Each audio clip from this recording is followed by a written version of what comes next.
Is Tornado Alley shifting eastward? Let's talk about it.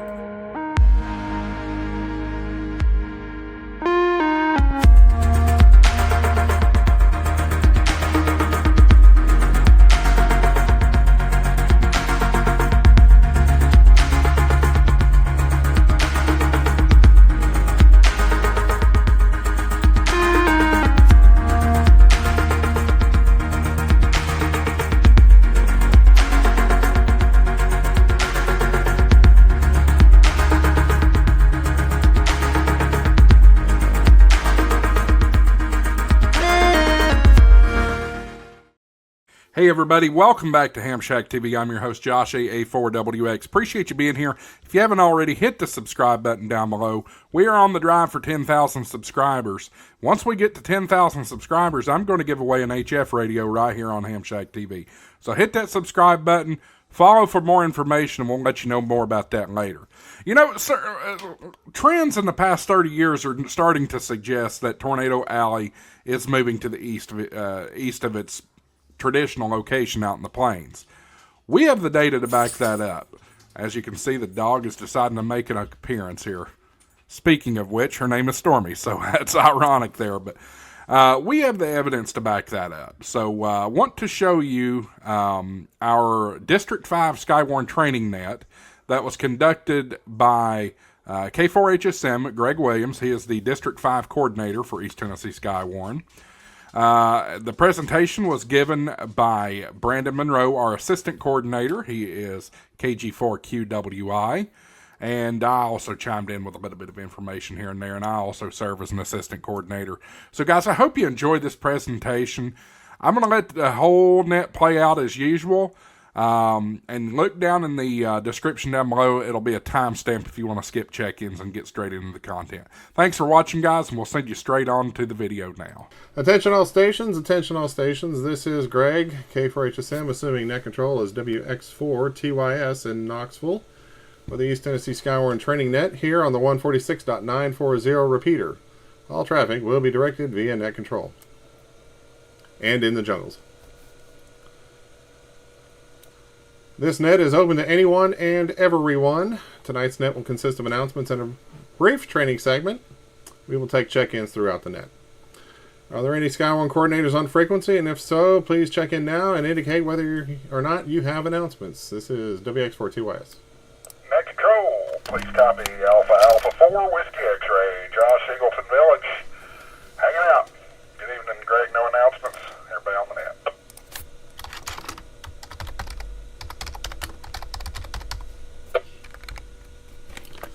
Acknowledging Josh, AA4WX in Eagleton Village near Merville. Thank you, sir. Got you checked in. Next, any other coordinators that need to check in? Brandon. By the way, about a 20-second delay. Greg, this is Kilo Golf 4, Quebec Whiskey India, Brandon in Knoxville, KG4QWI. Right on cue.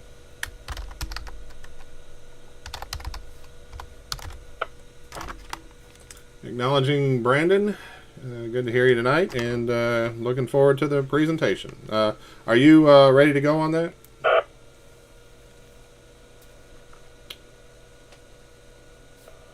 Good to go. We are ready. Just whenever you get some of the check-ins done. Roger that. All right. We'll do that here in just a few. Any other check-ins from district coordinators, either District 5 or outside of the area? WX4TY standing by. Thanks, Josh.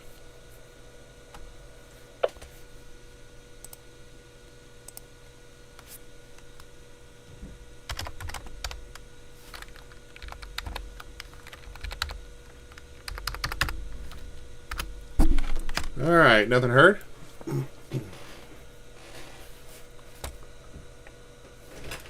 Trying to get some announcements here. Let's see. I'm checking to see if there's any Skywarn spotter classes here. Give me a quick second and I'll get you that update. WB4GWI repeater. You'd think I'd have had this ready by now. All right, while we're doing that, anybody with any announcements for the net? WX4TY standing by.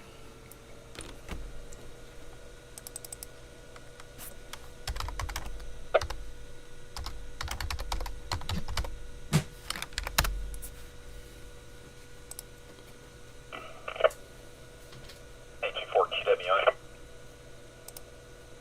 Yeah, just real quick. There are no scheduled spotter classes for the Morristown County Warning Area here in East Tennessee, so you can take spotter training online if you go to Morristown's weather site, weather.gov/MRX, and there is a virtual Skywarn spotter class that you can take online anytime. You take the course, takes about an hour. You take the course and you get certified. You pass the test, which is pretty easy, and then you'll get a spotter number issued to you if you don't have one already. Go ahead, Brandon. I'm going to make Josh do this, or you, but I thought Josh should kick in and do it. The Huntsville HamFest 2025 is coming up, what, 2 weeks, I think? I know you guys would be a better plug for that than I am, but I thought he would kick in and do it. Comment. Yeah, go ahead. Yeah, that slipped my mind. Thank you, Brandon. Yes, Huntsville Hamfest is That was my coming wife. up 2 weekends from this current weekend. I'll check her in. So it'll be, I think it's the 16th and 17th, if I have my dates correctly. Going to be a great Hamfest. I actually interviewed the chairman of the Huntsville Hamfest on my YouTube channel Thursday night. Going to be a great time down in Huntsville, Alabama. It's 700 West Monroe Street, no relation to Brandon, in Huntsville, Alabama at the Von Braun Center. Tickets are $15 at the door, and widely considered the third largest Hamfest in the United States. So going to be a Third? great time, and we hope to see you down there. K4WI expecting it. Thought it was the second largest. Anyway. All right, thanks for that. Any questions on that or comments? WX4TYs. Oh, Eric, if you're listening. All right, nothing heard. At this time, we're going to start taking check-ins. We ask that you check in one at a time. Give your call sign phonetically at first, followed by your name, location. And with that, we'll start taking check-ins again, one at a time. Call sign, name, location. WX4TY, standing by. Alphabet 4, Whiskey Yankee Charlie, Chris, Spirit, Clear County.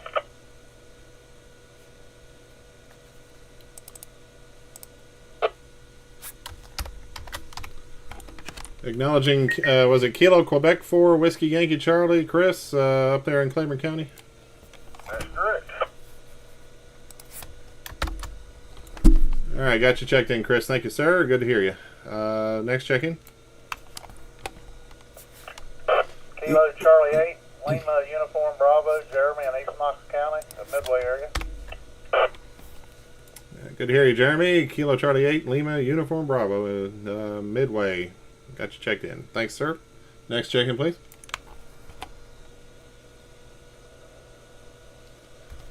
Kilo Bravo 0 Juliet Hotel, John in Carnes. Good to hear you, John. Up in Carnes. Glad to have you with us tonight. Kilo Bravo 0, Juliet Hotel. Next check-in.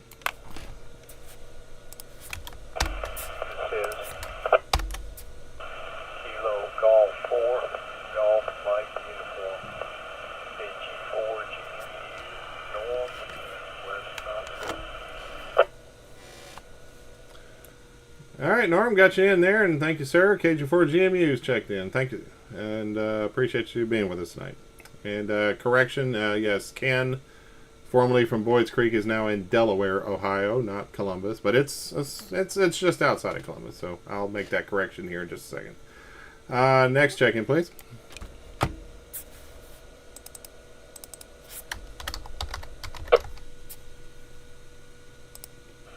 Alpha India 0 India Alpha Ivan, along with Alpha Golf 0 Alpha Uniform Nancy and Loudon.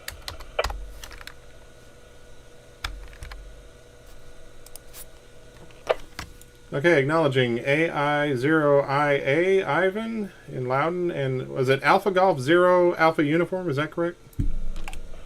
That's correct. All right, got you both checked in. Thank you, sir, and appreciate you being here tonight. Next check-in.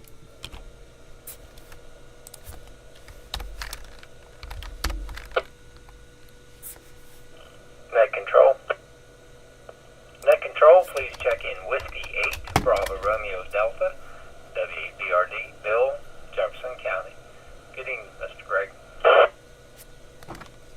Good evening, Mr. Bill, W8BRD in Jefferson County. Thank you, sir. Appreciate you being here tonight. Any others? Kilo, Quebec 4, Quebec Charlie, Juliet, K4QWI, Caleb, Tellico Plains, Monroe County. Hello, Caleb. Thanks for plugging the net on the mailing list and got you checked in. KQ4QCJ is in there. Next, excuse me. Thanks again, sir. Next check-in. This is Kilo 6, Oscar Kilo Uniform, KK6OKU, Mike, currently mobile out of Kingston. Good evening there, Greg. Hey, Mike. Long time no here. Missed you guys on field day. I was trying to get down there and visit with you guys, but not enough hours in my day. But hope you had a good field day. You want to talk about that real quick?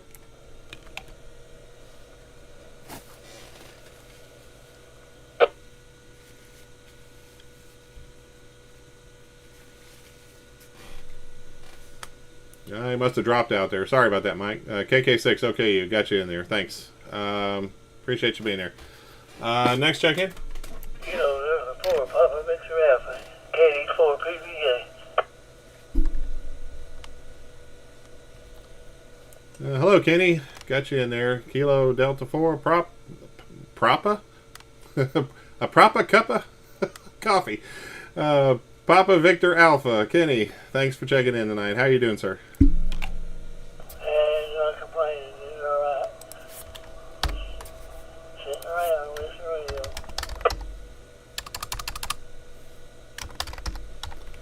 Roger that. Thanks for checking in, Kenny, and good to hear you tonight.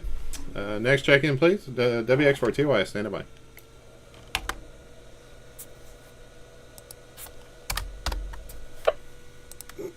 Net control, Whiskey 4, India X-Ray Sierra, Paul. Whiskey 4, India X-Ray Sierra. Paul, got you in there. Where are you located currently? Powder Springs, Granger County. Okay, tomato country. Good to hear you, sir. And thanks again. Next check-in, please.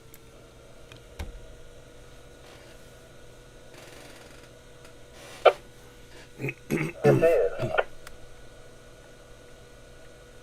Whiskey 4, Delta Foxtrot Bravo, Jason, in the meth capital of Lett County, Eagleton Village. I resemble that remark, AA4WX. Did he just say meth capital? Anyway. All right, Jason. Thank you, sir. W4DFB checking in from Eagleton Village.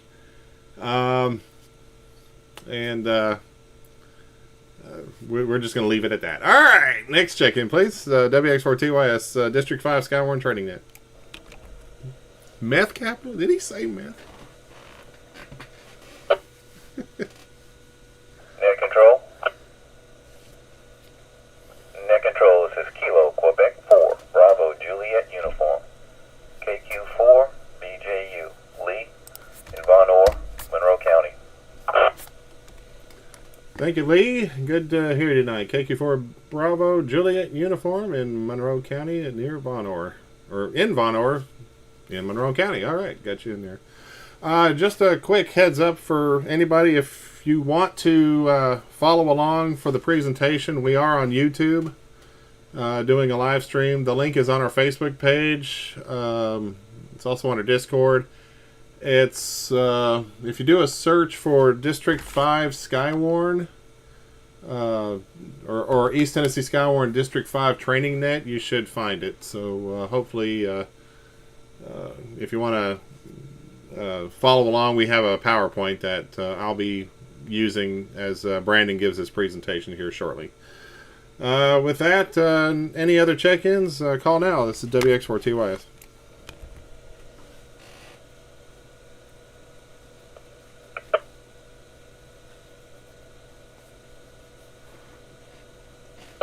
Heard something, but...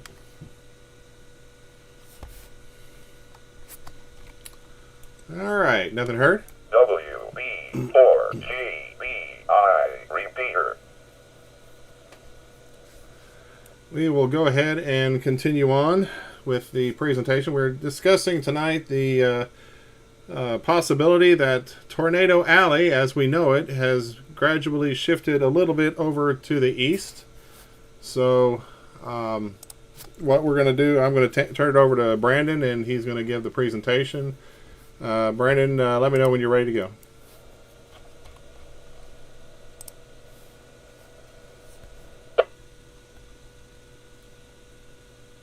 I'm ready to go, Greg. Just waiting on the screen to update so I can see which document you're going off of. Are you using the PowerPoint? Yeah, it's going to be the PowerPoint. I'll go ahead and put it up on the live stream there. It starts out understanding Tornado Alley, the shift eastward. It's got your information there. Hey, just a heads up, Brandon, that looks like the stream is probably about 20 seconds delayed, give or take, the A4WX.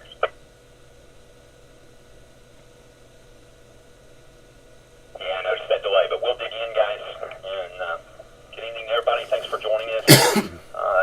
One of these, this topic was actually, I think, proposed. Maybe Greg brought it up, and I think it's an excellent topic for us tonight. But we're going to cover the Tornado Alley, and what it is the most important part for me to start out with. There's a couple of different things that I wanted to point out before we get into the discussion of the shift of Tornado Alley, because I was doing a little bit of research. I found out there is actually not a defined Tornado Alley to begin with. And to highlight what that means, it's not a scientifically defined region. In the 1950s, approximately, there was some research that was done for Tyndall Air Force Base and mostly for government institutions, if you would, in their air forces for military to determine if there was a risk to their aircraft. And so as they started that study, it originally kind of founded this concept, or what the media coined the phrase of, as Tornado Alley. And that alley was defined as an area from Texas to Nebraska, so that's from Lubbock to Lincoln. And it was based on early mesoscale forecasting. And I'm sure you guys are very familiar, or at least have heard the term of mesoscale, as it's pretty common in our coverage, if you will, of what we're expecting when we have tornado outbreaks predicting. But there's more areas that get more scientific into the Cape and so forth further that's been beyond just the mesoscale discussion.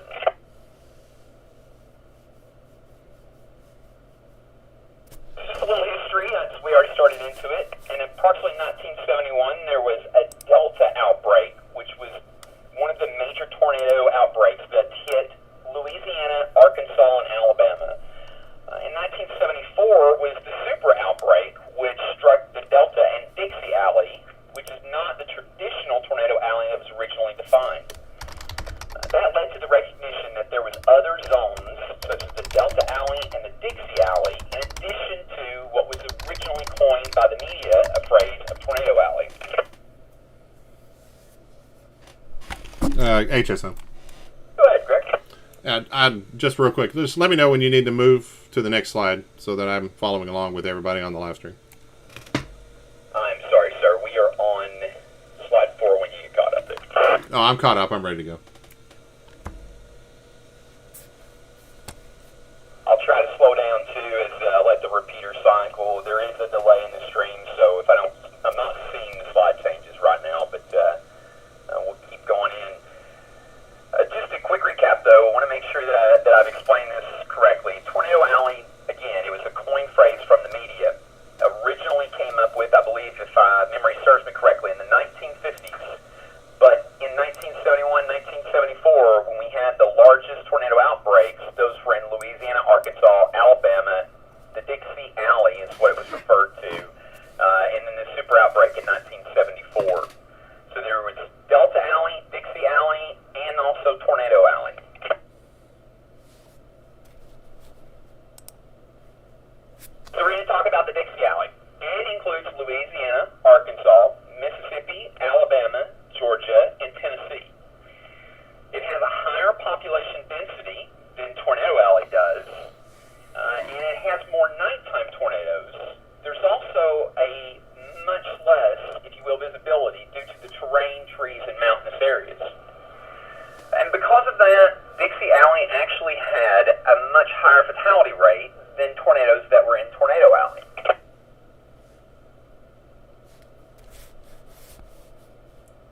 would be on slide 5.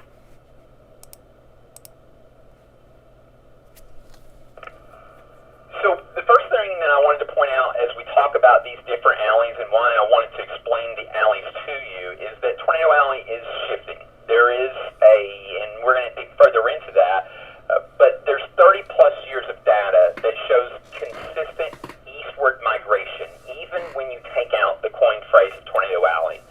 So when we consider tornadic activity is shifting east, but the defined, so to speak, by the media Tornado Alley itself was never exactly a geographical location. It's just kind of an understanding of it was the plain states where there was high visibility, and tornadoes were easily visible, chased, if you will, so to speak, and research was completed in a lot of those areas. But in the terrain that's more difficult, it was harder to do, and so those coined phrases didn't quite catch up, but it, from the very beginning, had more, or likely had more tornadic activity and more fatalities than what the actual Tornado Alley itself did.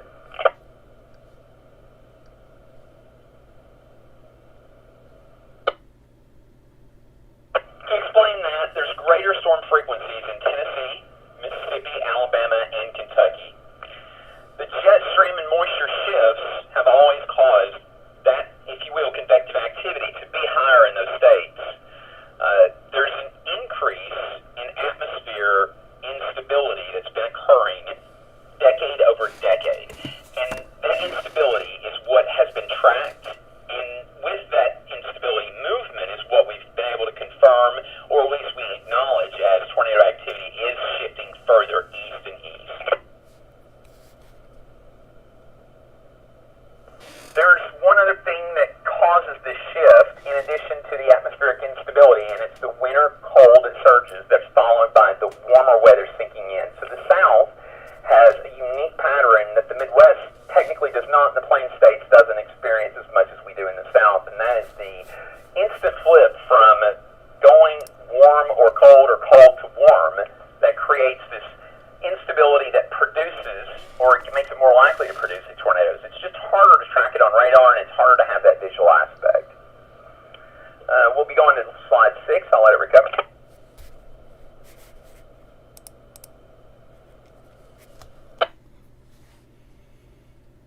So tornadic activity has been increasing in the southeast of the United States, especially and including in Tennessee. The interesting thing is there's a decrease in the southern and central plains in tornadic activity and the severity of those. With those new hotspots, we're experiencing more nighttime tornadoes. That's how we've determined and defined that Tornado Alley is shifting eastward.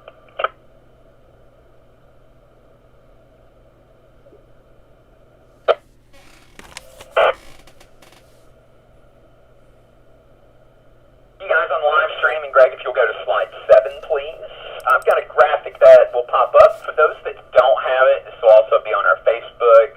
You'll be able to look at it after the fact, and I think we're going to try and put like a link to it on our X profile, but we'll get it out to you if you're unable to see the graphics. I'm going to give you a brief explanation of the graphics, but since not everyone can see it and expected that you're tuned into the radio more than you are your visual aids, give you a quick recap that most of the downward trend in tornado activity has been in Texas. Specifically, there's a significant drop in the total tornadoes that have occurred on the eastern section of Texas, but there's been hot spots that have really popped up around Arkansas, Mississippi, Louisiana, and even Kentucky. Indiana is included in that too.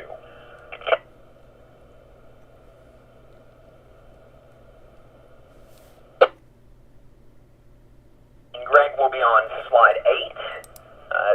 When you guys have the visual, or if you can see the visual, in this visual there is the change in favorable tornado days that are per decade, starting from 1979 through 2022. And for those that can't see this visual, what it shows is the amount of days that have decreased in Texas in which tornado frequency has occurred. And that's been about by an average of anywhere between 2 to 4 days less that it has in 2022 as the time this graphic was put together versus back in 1979. So this shift shows that the tornado parameter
say of June. tornado tracks just for this year.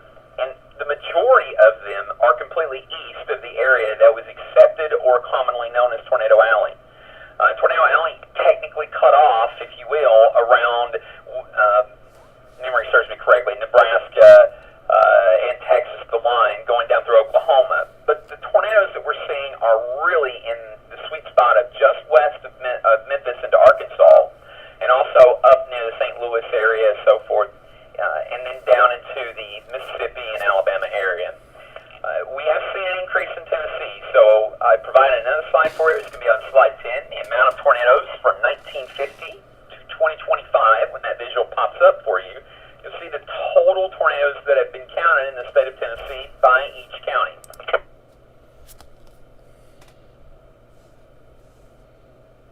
I couldn't fit everything into the PowerPoint in the slides here, and you're more than welcome to ask if you're curious where this data can come from, but these visuals are pulled, and you can also pull this, I believe, from GIS in Knoxville and do an overlay with the total tornadoes or severe storm damage that's been reported. However, there is a limitation to that. I will tell you, if you use GIS, it's a very slow website, and it is overlays that you have to build on top of each other. So it takes a while to aggregate all this data and put it together, especially about a long-term time. But it gives you the count, and it breaks it down by years. And in 2025, it's still to be determined what the total is.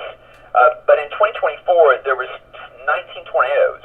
In 2023, there was 40. So there was a significant outbreak in 2023 that was noticeable.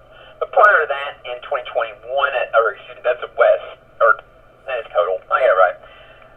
In 2022, I think it was 5. In 2021, 66. In 2020, 35. As that shift kind of moves back and forward, it's hard to really say, based on the total per year, that you have a shift.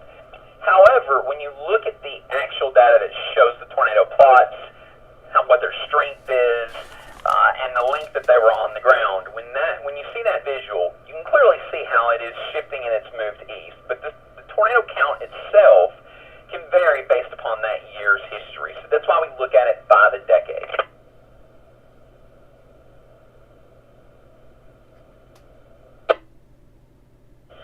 So hopefully at this point, Greg, we'll be moving to slide 11. I've give you at least some convincing data that Tornado Alley has, in theory, the name of it, has shifted east. But technically it's the Dixie Alley and the Delta Alley that really where those tornadoes were more popular.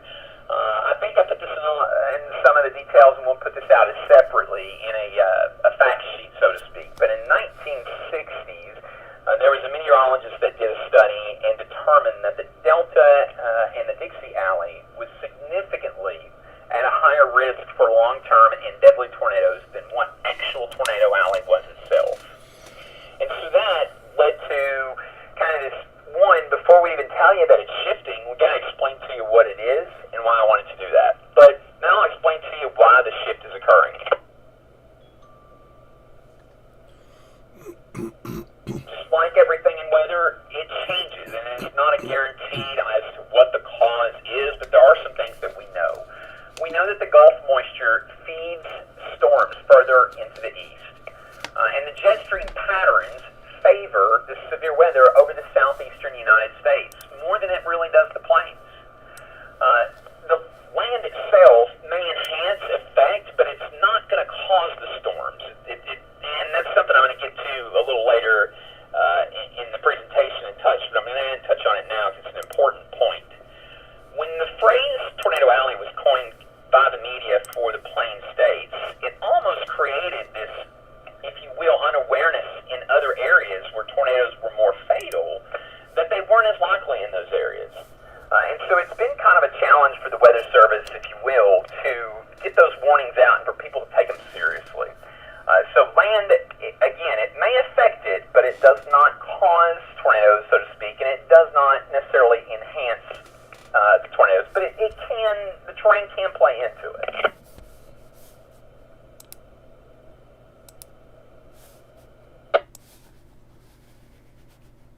And slide 12, please, Greg. So how are the trends measured is one of the things that if you want to understand how they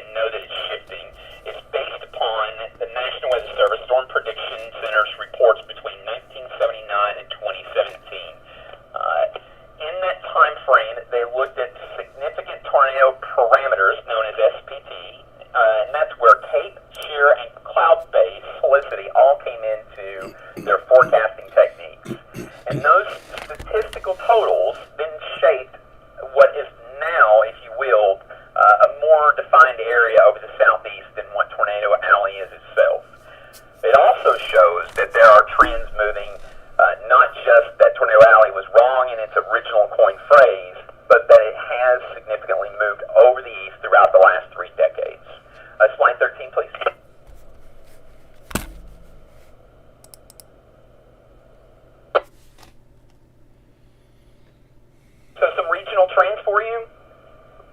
Tornadoes are decreasing again in Texas, Oklahoma, eastern Colorado, but we are seeing increases, especially in Tennessee, Kentucky, Mississippi, Alabama, Indiana, and Illinois. Next slide.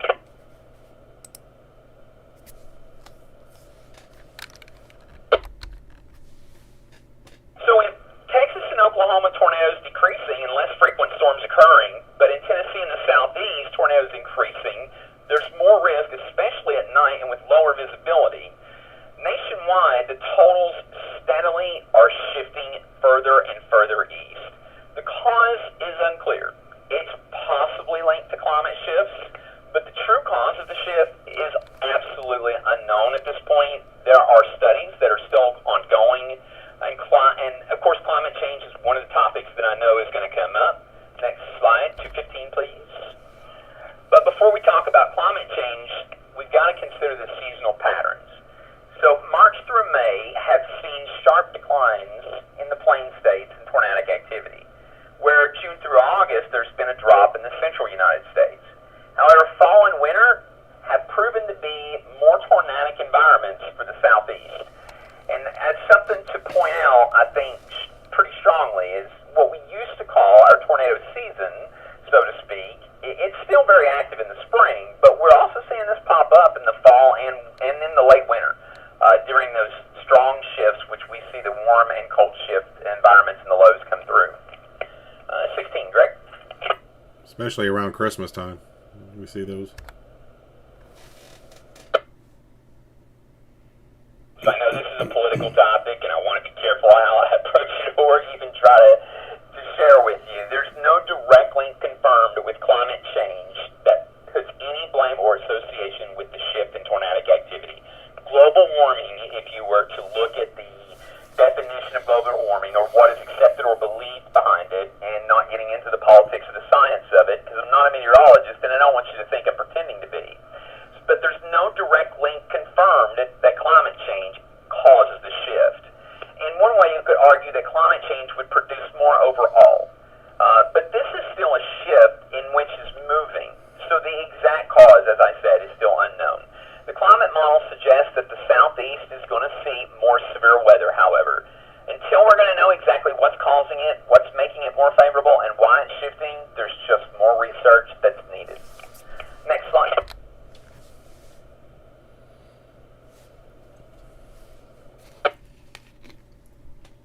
So why is this topic important to us? It's one of the things that I wanted to make sure that I introduced into tonight's conversation, and it's about public safety.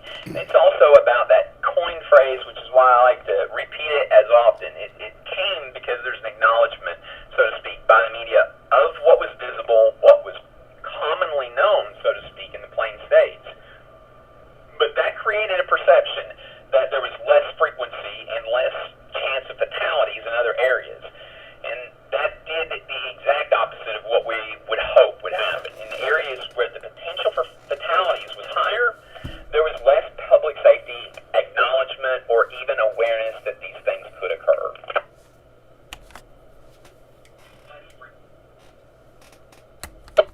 Originally, Tornado Alley was believed to be in an area where residents in this district would not see a tornado, nor think it's likely, or it even happened.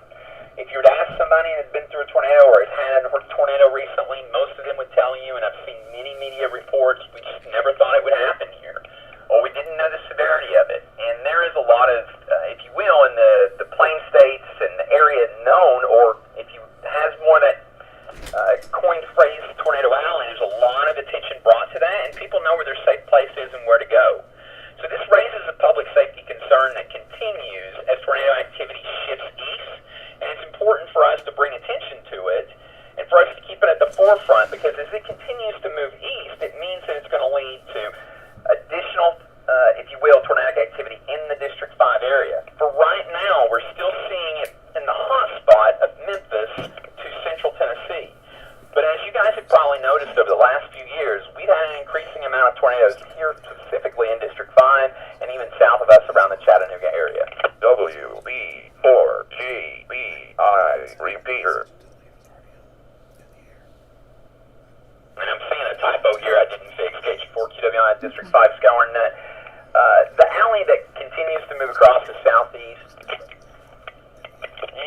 Yeah.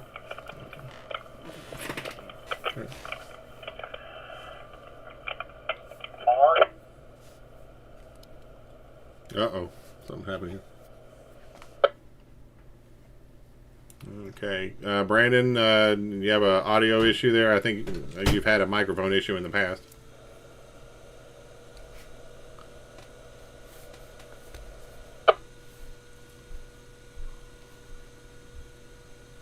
Am I back? Okay, we have you now. Did you have a microphone issue? Radio reset. Guys, I'm looking forward to this Huntsville Handfest like you wouldn't believe. It's time for new radio. Think we're good to go. Okay, where did you stop at real quick? I was talking to my wife about something. We should be on public safety. Josh, catch us up. Did I leave off on public safety and the District 5 area and how it's been affected? On this not talk on HF, I picked up the wrong mic. Yeah, it's right where you were. Perfect. I thought I heard the beep when the radio decided to go crazy over here. So, Greg, we are on the correct slide. We're about to move to the next one, but just to recap here, and sorry about that, guys, the Tornado Alley that originally was believed to be, even in the plains in the Midwest of the United States, has shifted east. Right now, the hot spot is over Memphis, but if it continues this, as it has, decade over decade, shift in the eastern direction, District 5 is going to continue to see an increase in tornadic activity, and it is going to be for likely stronger storms and longer track storms. This is one of the reasons why the enhancement occurred to the original Vegeta scale. There's also that increased atmospheric instability in which we talked about, but it's worsened year over year, and that continues to be a pattern. Although there's years where the season is not as strong, just like with hurricanes, there's years where it is strong. So when you look at it as a decade and 3 decades combined, in comparison, that shift is occurring. Alright, Greg, we're on slide 18. So for Knoxville specifically, what this means, as I said, an increased risk for East Tennessee is going to continue to occur even into the other districts. And your slide shows dropped off your screen, you probably know that. But nighttime tornadoes are going to continue to always be a challenge for us, especially given the terrain that we have in the mountainous terrain. It's difficult to spot tornadoes on an approach. So in the plains, you have all these different variables of if it's nighttime, it's hard to see it. If it's rain wrapped, it's hard to see it. But here in this area, you add the terrain into that combination, and it's very difficult to spot a tornado. It puts our mobile home communities, which are very popular in this area, at a higher risk than what was once believed, and it's going to continue to be an increased risk. Certainly not everybody can just pick up and move, especially if you've seen the mortgage prices recently. So it creates a limited storm shelter availability problem. And as that continuation happens, it means that you've got to have a plan, you've got to be prepared for it.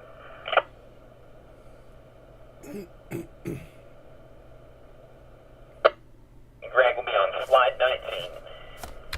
I want to point out, though, this is why that Skywarn, if you would, actually had a role with the National Weather Service. To recap, again, Tornado Alley is not a scientific defined area, and it never really was. And when it was defined, so to speak, by the media, it was inaccurately geographically positioned. However, there is hotspots, and it's more of an oval, so to speak, over the United States, and as that shift continues to move, it's going to be important for the National Weather Service to have additional tools available to them in order to, one, they had to prove Tornado Alley wasn't in the exact right area to begin with, and that was based upon spotter reports. There's scientific measurements that are out there that's assisted with weather stations that are deployed in addition to airports as they've grown, and as population has increased in the south with some density, we had more reports. But those reports weren't always easy to confirm. And so in the 1960s, the meteorologists did question whether or not the plains truly was a high-risk zone, and those spotter reports have assisted since then to confirm not only that there has been tornadoes in areas that radar has sometimes trouble seeing due to its penetration, but also because the terrain makes it hard. And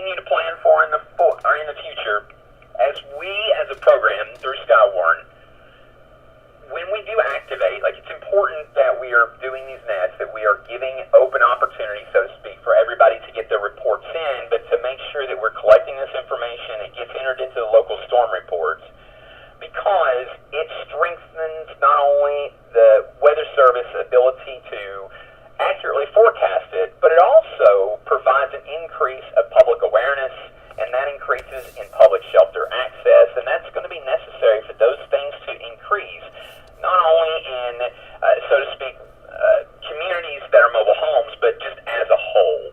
And as we continue to see this shift and this activity potentially get worse for our area, awareness and safety is going to be critical to preparedness in the future.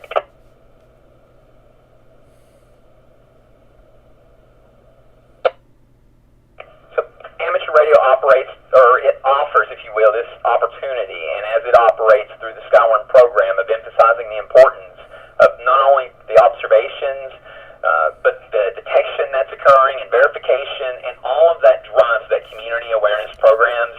So I like to just take the moment, put a plug in on how Skywarn is important, how it's, if you will, assisted, evolved severe weather, and the community, how they respond to it. We know a lot of people listen to these nets that are even non-amateur radio affiliated, and they rely on some of this information. But a lot of people also kind of see weather emergencies, or if you will, the weather alarms from no-weather radio as too much or doesn't apply in their area, or often they get a warning and they don't see something happen. Its feedback has been challenged for years, and it makes it difficult to keep that awareness up. Because it's issued, the warnings are issued by county, and I know we've talked about that on a recent topic, but we're going to continue to see increased activity. It's this awareness and the discussions of topics like this that I think will help ensure that we're prepared and that people understand why, that we're raising the red flag a bit on the caution that it can occur in your neighborhood. K4QWI, if you will. Greg, drop us to slide 21. And with that, guys, I'm going to open it up for questions. I know it's a whole lot to cover. I hope that I brought it to you at a non-scientific level, an area that kind of makes sense and has a factual, if you will, basis to it, but also one that's not a whole lot of math and confusion that just adds to it. Again, just want to make sure that everybody has a firm understanding that Tornado Alley itself technically was not a geographic defined area, but tornadic activity itself continues to shift east, and that does put us at a greater threat. Let me see what questions there is, and I'll see what I can answer. Comment, K4WX. Go ahead, Josh. So, your presentation brought something to mind, and it's a pet peeve of mine, and it drives me nuts. And when I worked in broadcast media, I was very familiar with on-air talent, but it was a pet peeve of mine. Specifically, the frog-driven mothership. Sorry, Tim, I'm going to say this, but you all the time you have these media personalities get on TV or the radio and say, well, the plateau will break it up. The plateau protects us. The plateau. That's not 100% true. We've seen that time and time and time again. And considering the shift of Tornado Alley, I think that makes that statement even less true. So just my 2 cents. That drives me nuts when I hear people, because it's dismissive. You know what I'm saying? It's dismissive of a threat, and people tend to pay less attention, I believe. Over to you, AA4WX.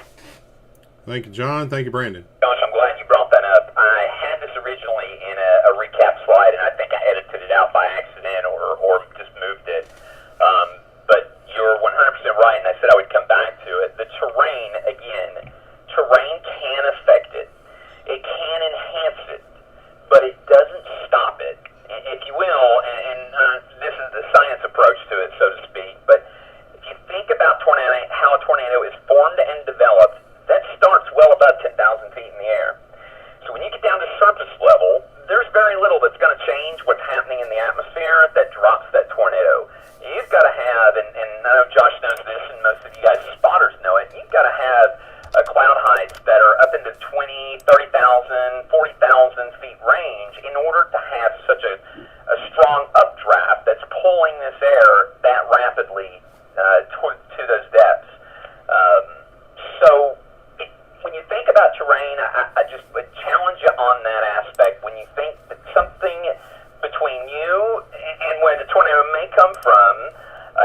block it, remember, all this is happening up in the sky, and there's no trees, no mountains high enough that's going to block that for you. KG4QWI. Any other questions? Good, Josh. Thank you. WB4GBI repeater.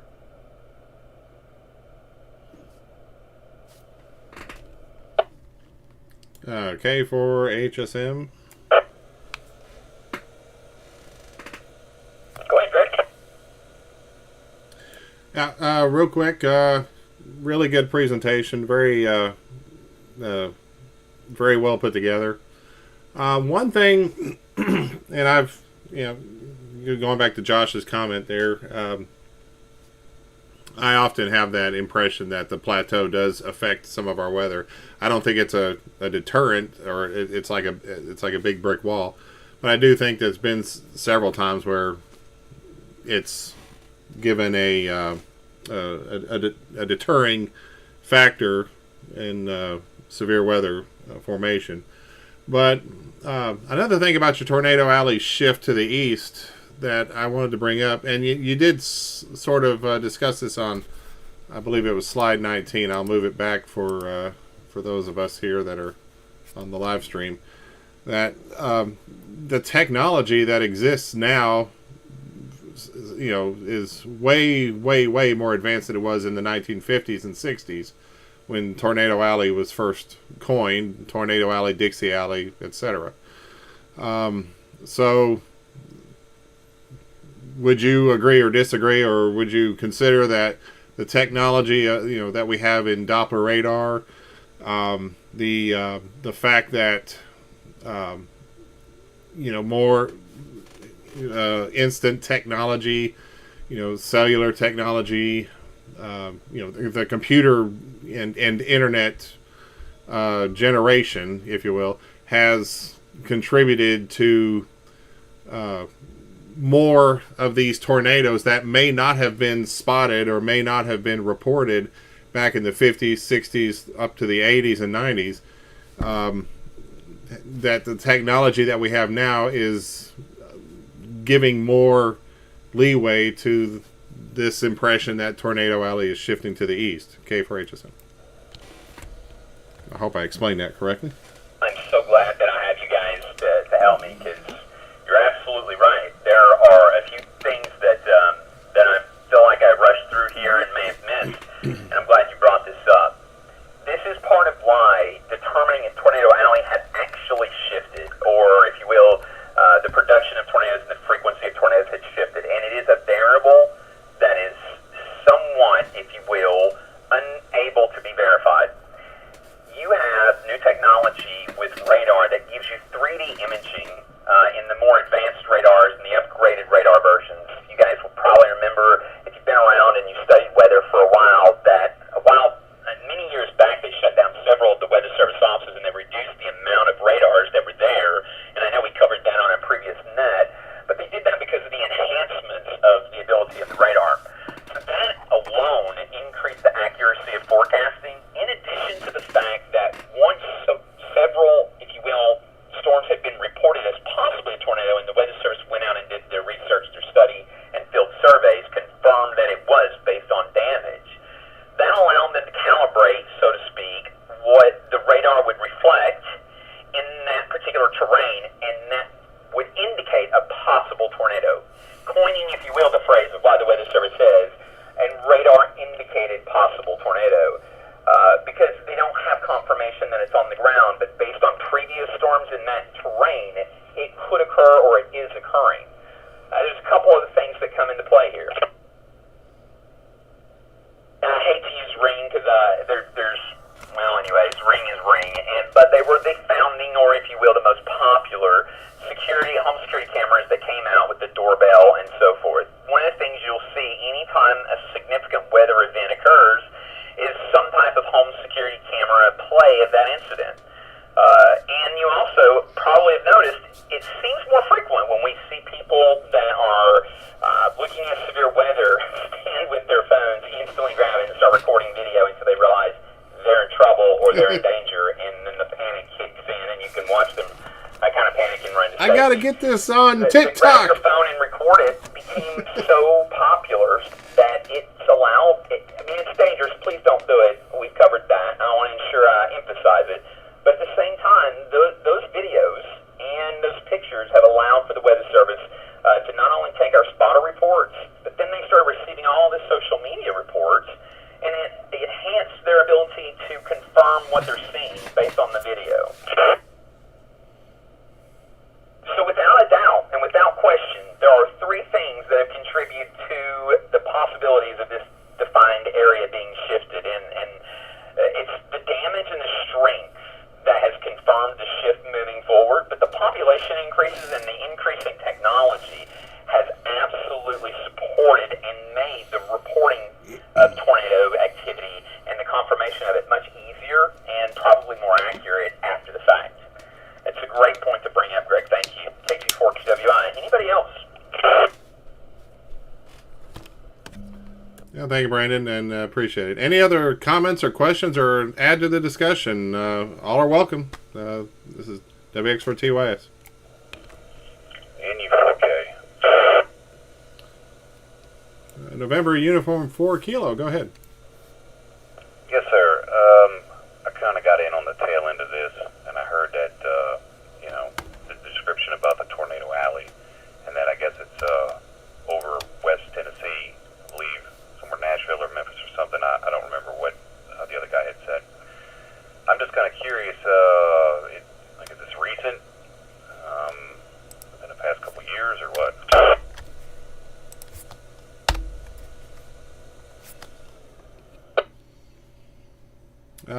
Brandon, if you want to go ahead and take that. But yeah, we were talking about how, again, I understand you joined late. That's absolutely fine. The Tornado Alley term was coined back in the 50s, and it was basically from Texas northward towards South Dakota, or towards the Dakotas, actually, not just south. And how it's kind of gradually shifted. There's been some data that we used in our presentation. We have a live stream going, and we're doing a PowerPoint as well. And but Brandon, you have all that information there. What was the data point that you were using that kind of indicated the shift? Was it around 1980 or so? Yes, the Tornado Alley, and again, I appreciate the questions because, one, it's hard to try and condense all this into the time limits that's reasonable, and two, provide contextual information where it makes sense. Again, that defined area was made by the media, not by meteorologists, and it was just based on visible tornadoes that occurred, and they were easily visible because of the flat terrain. But what we know when that was created in the 1950s is there was significant tornado outbreaks that happened in the 60s and the 70s that proved Tornado Alley was never the largest threat at all. It was over the Delta Alley and the Dixie Alley. So kind of the Ohio Valley, and then, if you will, the Deep South. It wasn't until after, so to speak, the 1970s moving forward, they did 3 decades of research, and over 3 decades they saw the length that track of the storm, the intensity of the damage, so to speak, and the wind speeds picking up, where when they started plotting those on GIS mapping, that they saw over the decade that there was a continual shift moving east. Hopefully that answers the question for you. But if not, let me know and I'll try and answer a little better. Yes, sir. That was it. Very interesting stuff. I appreciate it. NU4K.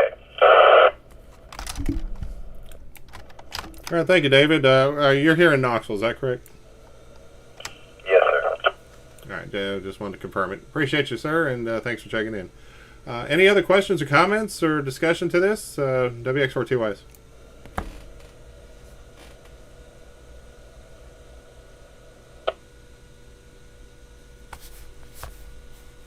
KCWB. Yeah, go ahead, Jeremy.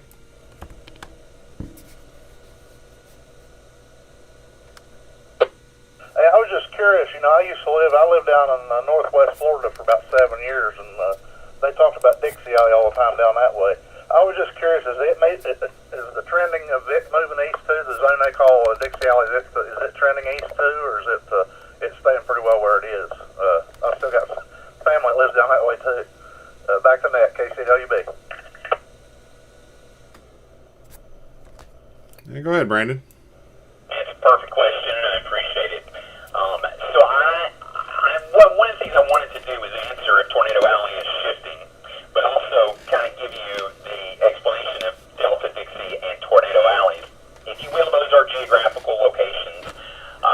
I like to refer to it as tornadic activity rather than those alleys, because the tornadic activity is absolutely shifting east, regardless of where you live. It's moving in that eastern direction.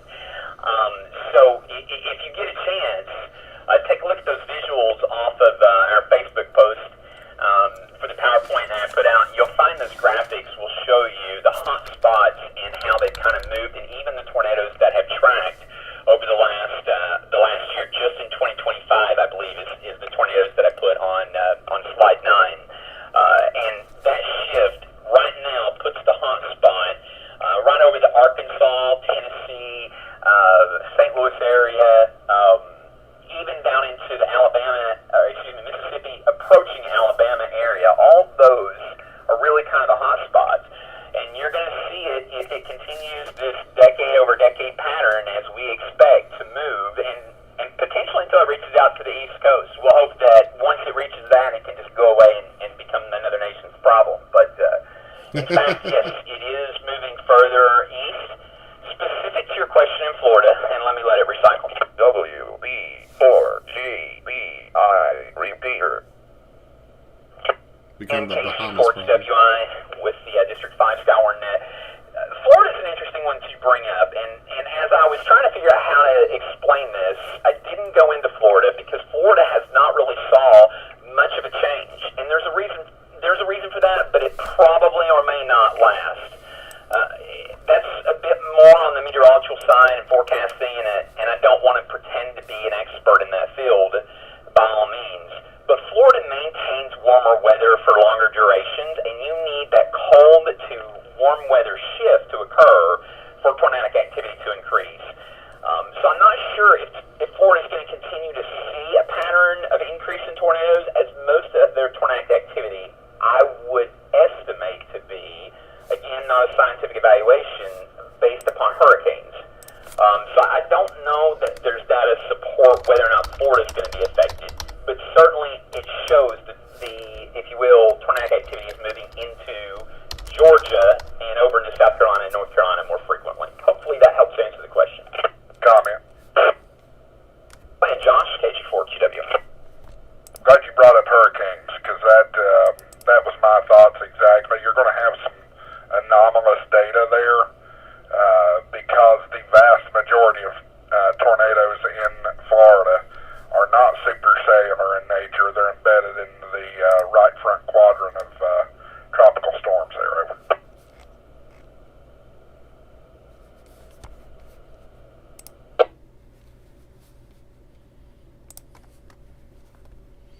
Florida tornadoes from 1950 to 2022. That's perfect. Thank you, Josh. I felt confident in the answer, but again, I don't want to pretend to be a meteorologist or an expert in it. It's not something that scientifically I can give you certainty upon. It requires a higher level of intelligence than me. But I appreciate that. Any other questions? Because these have been fantastic and exactly why we wanted to cover this topic. Yes, K4HSM, WX4TYS. I've got on the live stream, I got a graphic showing the Florida tornadoes from 1950 to 2022. You can see it's kind of spaced out, spread out. You know, they don't get a lot of the severe tornadoes that you get out in the Midwest. You know, the most severe they have on record is EF4, and those are around the Tampa Bay, St. Pete areas.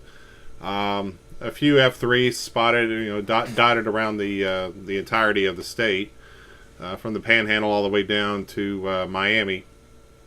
And I kind of allude back to what I commented earlier. The Dixie Alley, you know, Florida area of that part. I think it's just more awareness, more technology, better technology has shown more of these tornadoes. So I wouldn't say it's a shift eastward. It's just basically kind of an expansion. Brandon, any thoughts on that?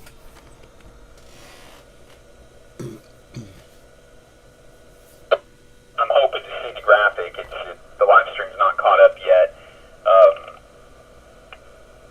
I hate to try and give it I guess if you will, I hate to try and give it an evaluation or an answer to that, just because of the different possibilities. I mean, you've got El Nino and La Nina that can affect that, and you also do have, and one thing that we know is there's been snow, so to speak, snow events and freezing weather that's occurred more and more frequently in Florida, where residents there and plenty of people that I know, they never even had heat installed in their homes because they never needed it.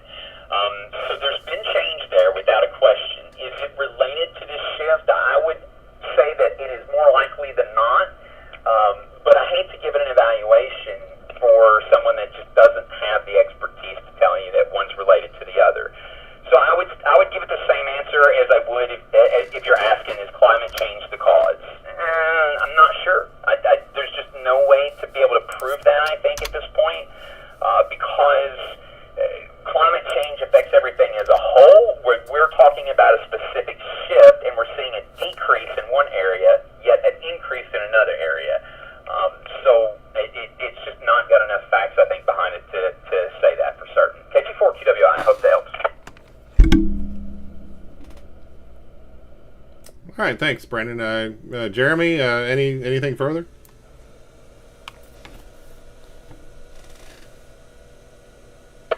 No, that's about it. The area I lived in when I lived down there, they called it Lower Alabama because we was really more below Alabama, almost to Destin areas where it was. But they did get some tornadoes there. But you are right, exactly right about the hurricanes. You know, the upper right quadrant. I mean, them things come in there, they'd wreak havoc, and there'd be more than one storm in them. You know, because it's such a strong low pressure system. You know, it would. They'd be scary how them things would come up so fast. But yeah, I was just kind of curious if they was like merging together as they're going eastward. That's more what I was kind of wondering if that was going to be the case. Not technical, you know, just what you thought. You know, back to you, KCWB. Again, KG4QWI, sorry, Greg. I'm glad you brought that up, and I'm glad you mentioned that area. So when we talk about the Florida Panhandle, that might actually be a bit of an exception because it is included in the aggregated data. So the Panhandle itself of Florida has seen an increase, and it has seen a shift. Notably, Panama City, Destin, those beaches have had more frequent, if you will, water spouts coming onto land that are not associated with hurricanes. And I don't think that's a disputable fact. I think if I dug a little deeper, I could find you some statistics that prove that. So the Panhandle itself is absolutely seeing that shift move in the east, and therefore Jacksonville, Florida, the far northern part of Florida would certainly be an area that I would expect increased activity. Going down further into the state, I don't know that I'd answer that one yet again. KG4QWI, it's a great question. Comment? Yeah, go ahead, Josh. K4HSM, WX4TYs. Greg, I know I'm looking at the stream and I'm 20 seconds behind you, but on that graphic, closer down toward where you scroll down past the map there's a little bar graph there of tornadoes by month. And what stood out to me that may disprove my theory a little bit is that it looks like the highest amount of tornadoes in Florida occurs in June of all times, strangely enough. So that would lead me to be less in the camp of tropical cyclones, you know, hurricanes, tropical storms, depressions, that kind of thing, being the culprit for elevated numbers, because we know that hurricanes and tropical storms and all that are typically more frequent August, September, early October. AA4WX.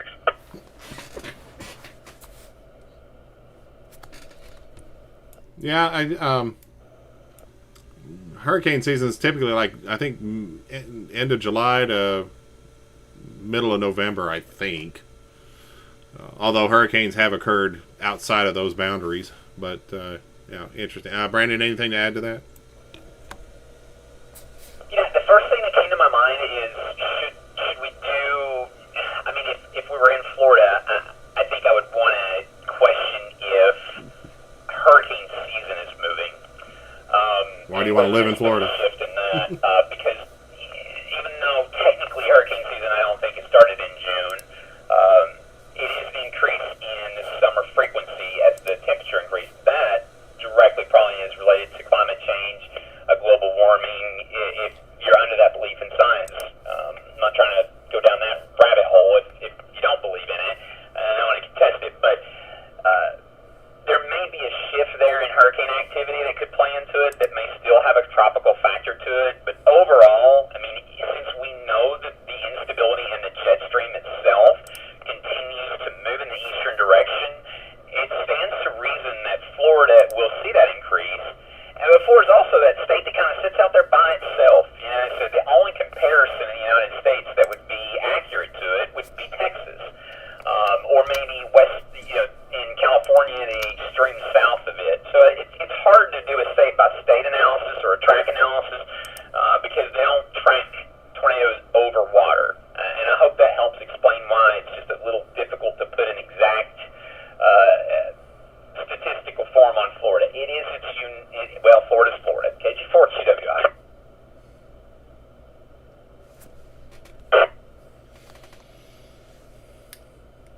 K4HSM. As WX4TYS, I've got a graphic up showing the average hurricanes, the number of storms per 100 years, and seems like the peak is around September 10th. They've actually had some in May all the way to the end of December, so that's pretty interesting there. Thanks guys for that conversation. Real quick, anybody else want to ask questions or contribute? It's a great time to do it. WX4TY, standing by. AA4WX final comment. Yeah, go ahead. There's a little uncertainty on the technical hurricane season a moment ago. NOAA, the National Hurricane Center, defines the hurricane season, Atlantic speaking. I don't know anything about Pacific, but Atlantic hurricane season from June 1st through November 30th.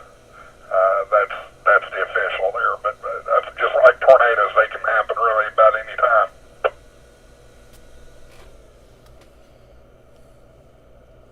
Yeah, Roger on that. Thanks for the clarification. Once again, anybody else want to jump in there? Absolutely. Good discussion here. WX4TYS, District 5 Skywarn Training Net.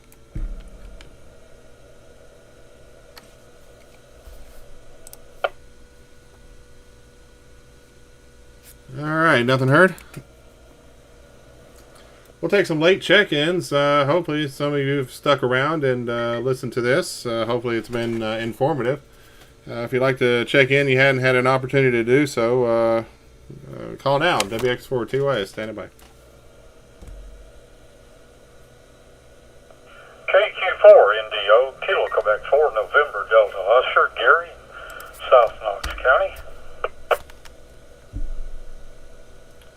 Good to hear you, Gary. Thanks for checking in, letting us know that you've been in there. Thanks again. Any others? And 0KLQ, Brad in Madisonville. Thank you, Brad. N0KLQ, Kilo Lima, Quebec. Is that correct, Brad? Roger that. All right. I'm sorry. I didn't catch your location there. Was it Madisonville? Roger that. All right. Thank you, sir. Appreciate it, and appreciate you letting us know you're out there. Any others? Any other check-ins? Late check-ins? WX4TYs. Whiskey Delta 6, Echo Victor Tango, Roger in Sevierville. Thank you, Roger. Good to hear you. Whiskey Delta 6, Echo Victor Tango. Got you in there from Sevierville. Hope you're doing well tonight. Any others? Whiskey Quebec 4, Echo Alpha Sierra, Pete over here in Lenore City. All right, Pete, got you in there from Lenore City, Whiskey, Quebec 4, Echo, Alpha, Sierra. Thanks for checking in tonight. Good to hear you. Any others?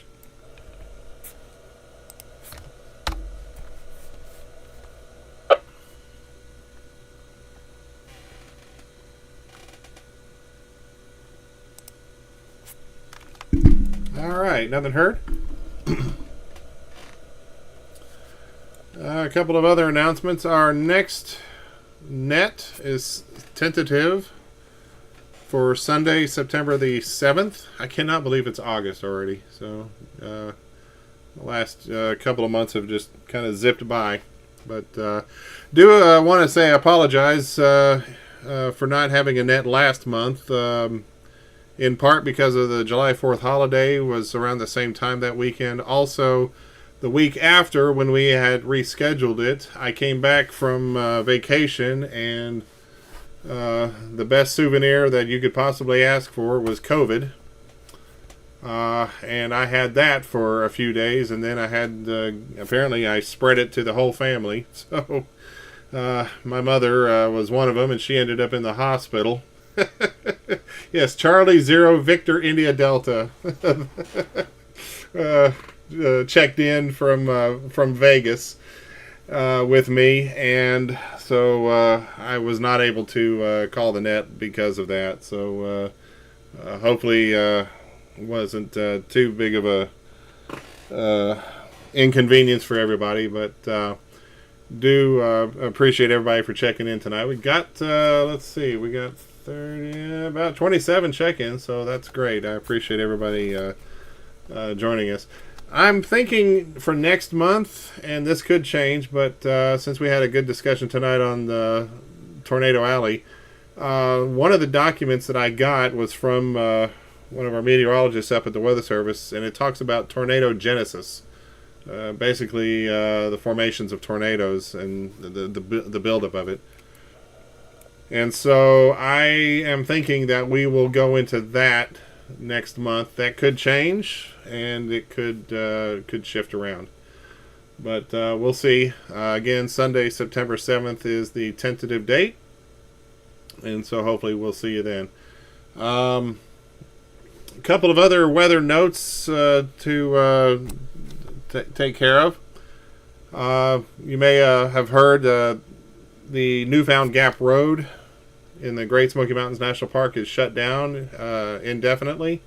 They had a little bit of a washout from between mile marker 12 and 13 on the Tennessee side of Newfound Gap Road there. I think it's 321. Or no, 411. I think it's 411. And so if you're planning on going to the mountains, you'll probably want to plan accordingly. The North Carolina side, the Cherokee side, is open, but you have to go around it.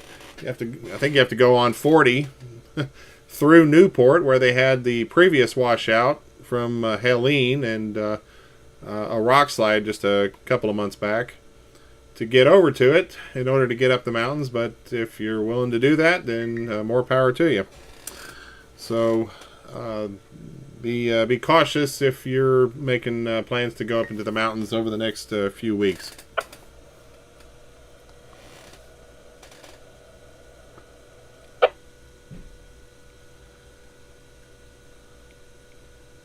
And with that, I will take another standby for any late check-ins or late announcements or late discussion on the topic. This is WX4TY.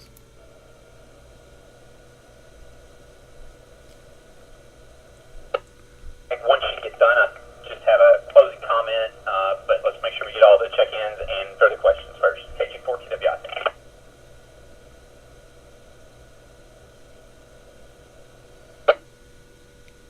All right, yeah, thanks, Brandon. Last call, WX4TY.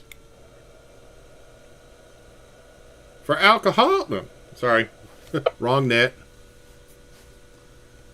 All right, nothing. Go ahead, Brandon. I might drop this in Discord and on the Facebook group too. I just want to thank everybody for checking in, that participated, listened, even if you didn't check in tonight. I do think we went a little further on time than what I was expecting to do, and we'll try to tweak that.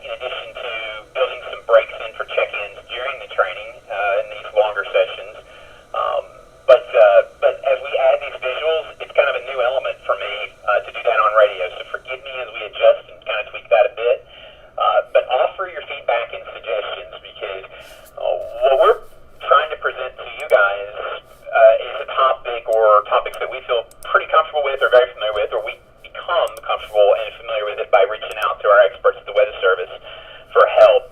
But how it delivers to you is something that's unknown unless we get your feedback. So please share it on the Discord group or the Facebook group. We'll take that into consideration and get it to you the next way. But thank you again for allowing me to present this, and hopefully it resonated and provide good information. KG4QWI, have a wonderful night. All right, thank you, Brandon. I've got your contact email up on the screen as well. And no problem going over on time if it's a healthy discussion. I think there was the previous net, I think when we were talking about flooding, I thought it was going to be a quick net, but the feedback on that, we had an almost 2-hour net, so absolutely no problem on that. But thanks again, and I will put the presentation up on Discord, on Facebook, and on our website. It's etskywarn.com. You can go to etskywarn.com, net or org. They should all take you to the same spot. I'll put it up here shortly. And I may even put it on Twitter. I think I still can get to the Twitter account, or X account, so keep our social media flowing there. But with that, we will go ahead and start wrapping things up.